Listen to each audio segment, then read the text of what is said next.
Esse é mais uma Apostila com Vida. Meu nome é Jorge Cruz e hoje a gente recebe o Roberto Studart, que está lançando essa semana nos cinemas O Último Jogo, filme que ele dirigiu. Chega aos cinemas agora no dia 20 de maio, na quinta-feira dessa semana, e no dia 10 de junho ele chega em algumas plataformas de locação, de streaming, na Ao Vivo, Play, Sky Play, o Look, e no Petra Belas Artes no dia seguinte, no dia 11. Então, se você está chegando aqui um pouquinho, alguns dias depois, o filme também está saindo nas plataformas de streaming. Queria agradecer ele ter aceitado o convite da Apostila de Cinema para a gente conversar sobre o filme. O filme é uma coprodução do Brasil, Argentina e Colômbia, né? Ele marca o fim de um povoado, né, de Belezura, que fica na fronteira com Guapa, na Argentina, e tem ali o último jogo entre aqueles dois grupos, aquela rivalidade Brasil-Argentina. Eu queria começar, Roberto, que você falasse um pouco de onde surgiu a ideia, né? A gente vai conversar um pouco mais à frente, é uma adaptação também de uma obra literária, mas eu queria que você falasse como que você chegou ali no projeto, como que foi essa trajetória inicial do filme. Muito obrigado. Obrigado. Cara, eu ganhei esse livro de presente, acho que em 2009, e fiquei encantado, assim, pela narrativa de Hernan, né? Achei toda a ambientação do livro, os personagens e tal, achei realmente muito, muito único.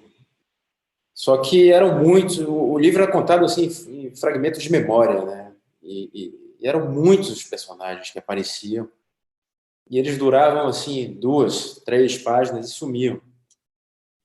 Então, era uma adaptação para o cinema, era uma coisa muito difícil, né? Não foi uma coisa que eu falei, uau, vou adaptar esse livro. Alguns anos depois, o livro se passava no deserto do Atacama, né? Alguns anos depois eu falei, porra, por que a gente não adapta isso aqui para um universo fictício? A gente inventa uma fronteira ali fictícia, né, meio fantasiosa, entre Brasil e Argentina, e a gente faz uma adaptação mais livre, né? E aí fomos fazendo umas experiências, desenvolvendo o roteiro e tal, e compramos os direitos do livro. E a adaptação foi meio complexa, porque a gente tinha que fundir vários personagens, né? Tinham 4, 5 personagens que a gente transformava em um, tinha que criar outros, enfim, foi uma onda, mas foi legal, foi um processo maravilhoso, trouxemos algumas pessoas aí no caminho. Eu lembro que a gente foi selecionado para participar de um programa chamado EAD, que vinham consultores de roteiro da Europa, da consultoria para a gente em São Paulo, e o projeto foi um dos selecionados pelo Cinemas no Brasil, se não me engano.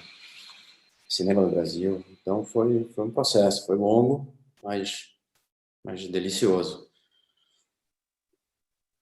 E tem um aspecto interessante no filme que vocês trabalham bem, né? O roteiro você fez ali ao lado da Isela Pedroso, que tem muita experiência na linguagem televisiva, mas tem uma coisa muito interessante no filme, que ele consegue fundir também os tipos de comédia, assim, né?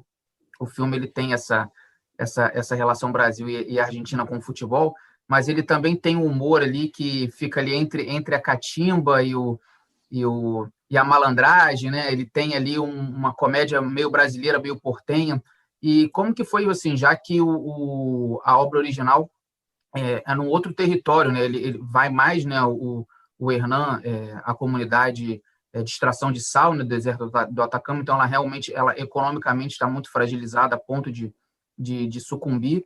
Então, vocês conseguiram trazer com bastante leveza essa questão social ali da comunidade e conseguiu equilibrar bem essa questão do humor. Então, eu queria que você falasse como é que foi isso e a escolha do elenco, né? A gente tem ali o Expedito, né? O protagonista vivido pelo Bruno Bellarmino, o Expedito e o Califórnia, né? Que é o Pedro Lamin, e a gente tem o Arlindo, que é a contribuição ali portenha do lado brasileiro com o Norberto Presta. Como que foi essa junção de linguagens? Porque é um filme que, assim, tem potencial de agradar tanto o público brasileiro quanto o público argentino, né?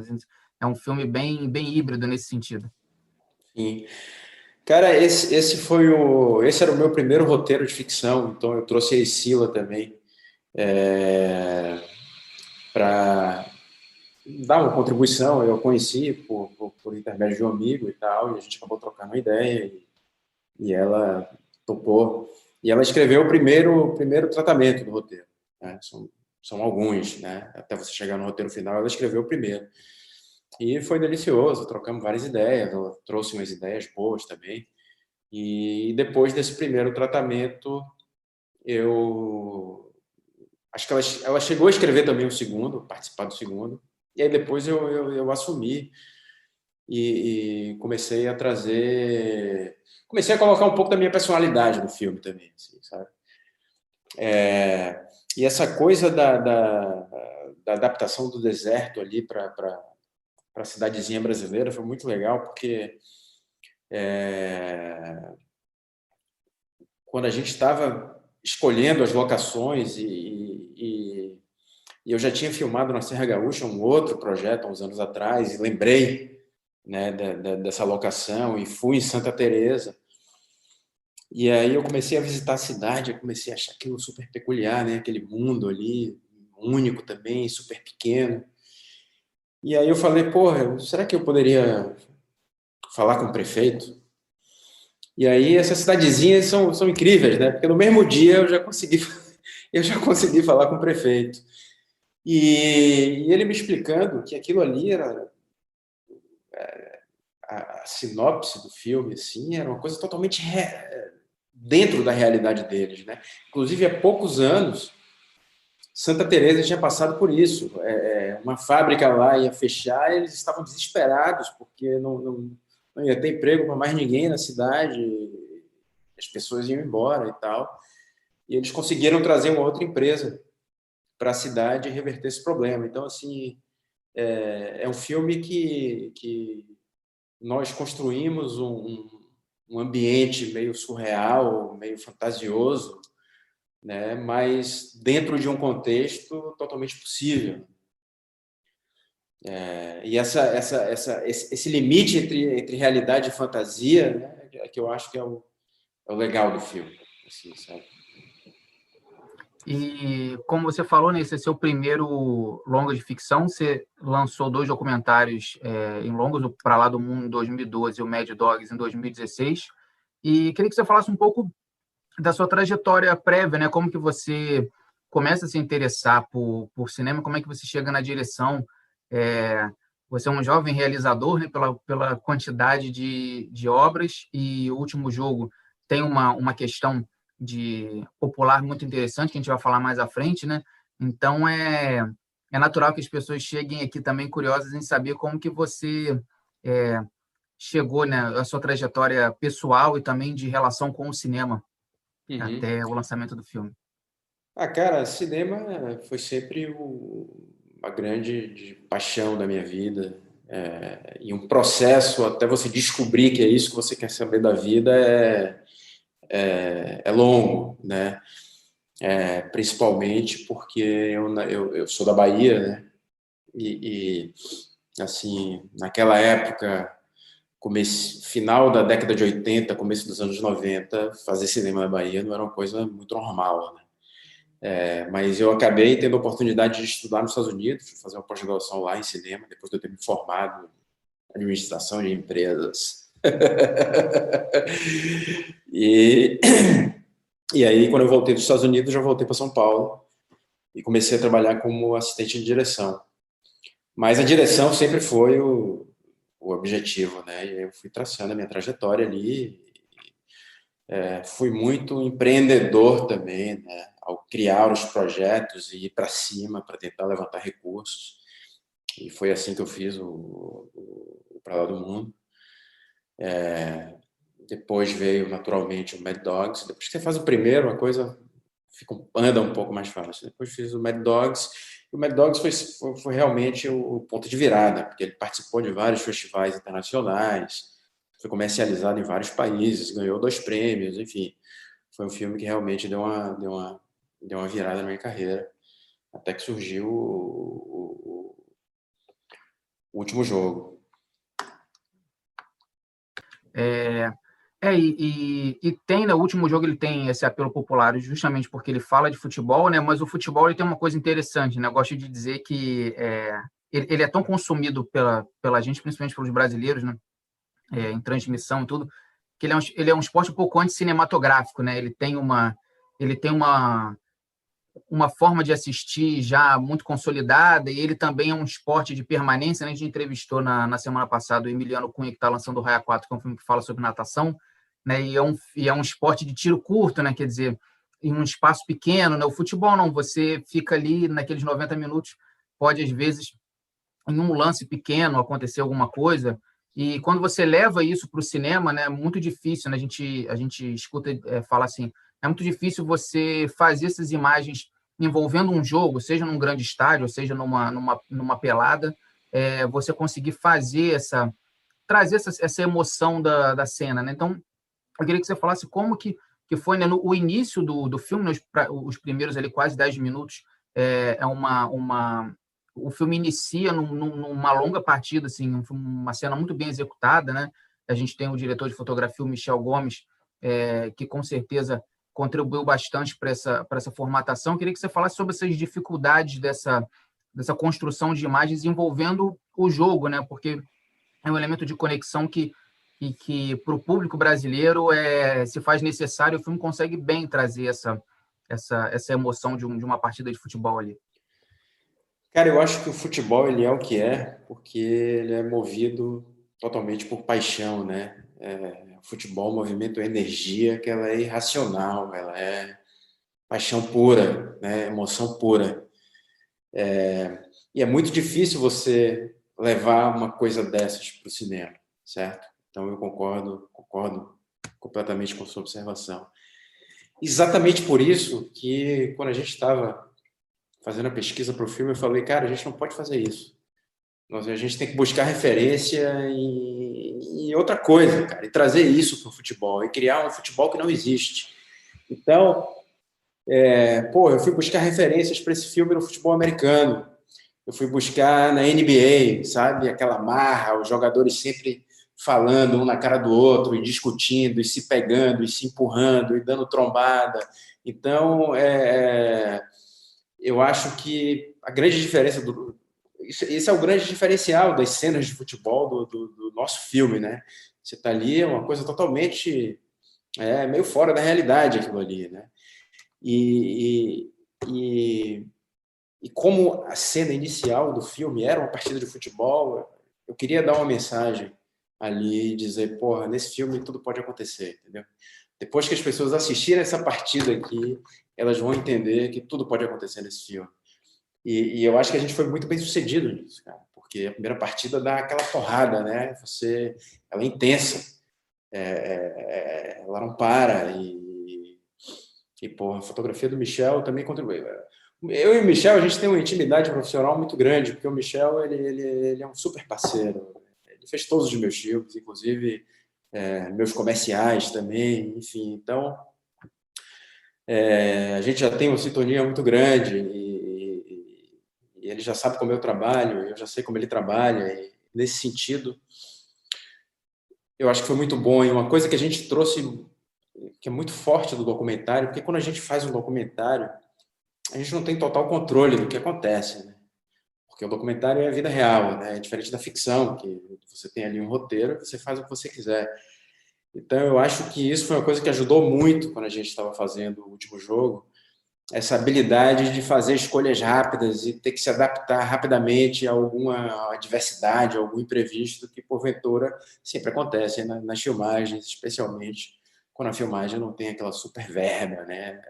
Enfim, você tem que se adaptar. Então, eu acho que isso foi sensacional. Qual foi a última pergunta que você fez? Não, eu acho que eu falei mais sobre a captação mesmo das imagens, mas eu já vou emendar uma outra com relação até essa montagem, né? Porque um outro elemento que facilita essa imersão é essa divisão, né? A gente vive ali o clima daquela semana, né? Que é bem típico também do futebol, né? A gente começa num pós-jogo ali de segunda-feira, a gente vai até a partida final. Então, Queria que você falasse também um pouco dessa sua relação com o futebol, né? Se também ajuda, né? Se tem esse olhar documental sobre as obras que você carrega da sua trajetória prévia também, mas o futebol também lida com emoção, né? Então, eu acredito que muitos envolvidos também no filme, seja no elenco, seja na equipe técnica, também trouxe um pouco essa emoção para a captação das imagens, também no resultado final.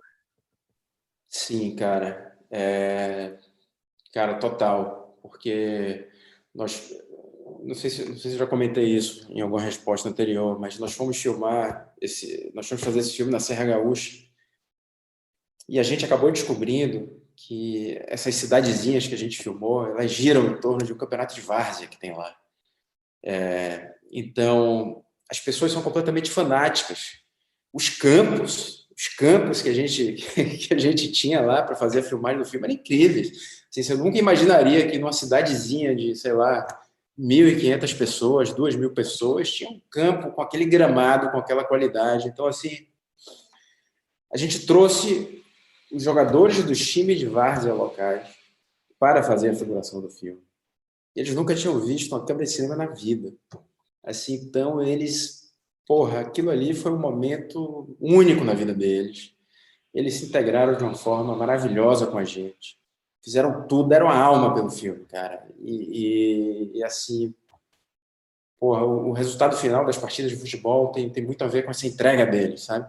E a gente trouxe um pessoal do rugby também, que, porra, davam assistência pra gente, um treinamento em fazer trombadas, em cair, enfim. Construímos um universo ali super, super peculiar, né? É um jogo de futebol bem diferente.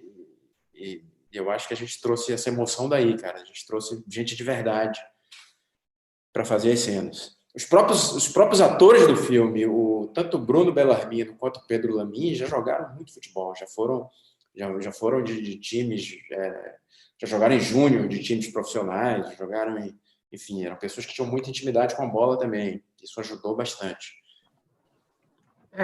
Quem acompanha esporte vai pegar logo essas referências, inclusive de posicionamento de câmera ali, tanto do rugby quanto do futebol americano. Você vê ali naquela altura, um pouco acima da grama e tal. Até uma perspectiva interessante que a gente não vê tanto no futebol, né?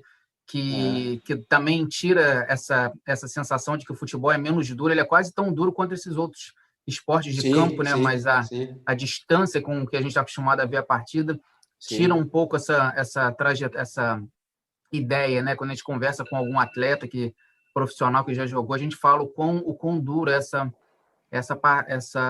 o esporte, né? E assim, o futebol ele tem esse aspecto cultural muito muito importante. Assim, o cinema, a gente aqui no Brasil tem o Cinefute, a gente tem um festival dedicado aos filmes sobre Esse filme futebol, a gente participou tem do grandes Cinefute, inclusive. documentários. Sim, sim. E aí eu queria aproveitar até para a gente encaminhar para o final, que você falasse como é que foi a recepção até agora do filme pelos locais onde ele passou, e a sua expectativa agora da chegada aí com um público maior, tanto no cinema quanto no streaming. Como que você está encarando esse seu primeiro lançamento de ficção e o que você já teve de troca sobre o último jogo aí com quem já Cara, eu assistiu? acho que esse filme ele tem tido uma resposta fantástica. É, eu acho que ele tem um carisma, sabe? Os personagens desse filme, eles têm um carisma especial. E eu devo isso muito aos atores que também se entregaram totalmente ao filme e se conectaram de uma maneira muito linda entre eles, né? Então, assim, o ambiente do filme foi muito legal. Isso possibilitou com que a gente improvisasse muito e os improvisos deram muito certos.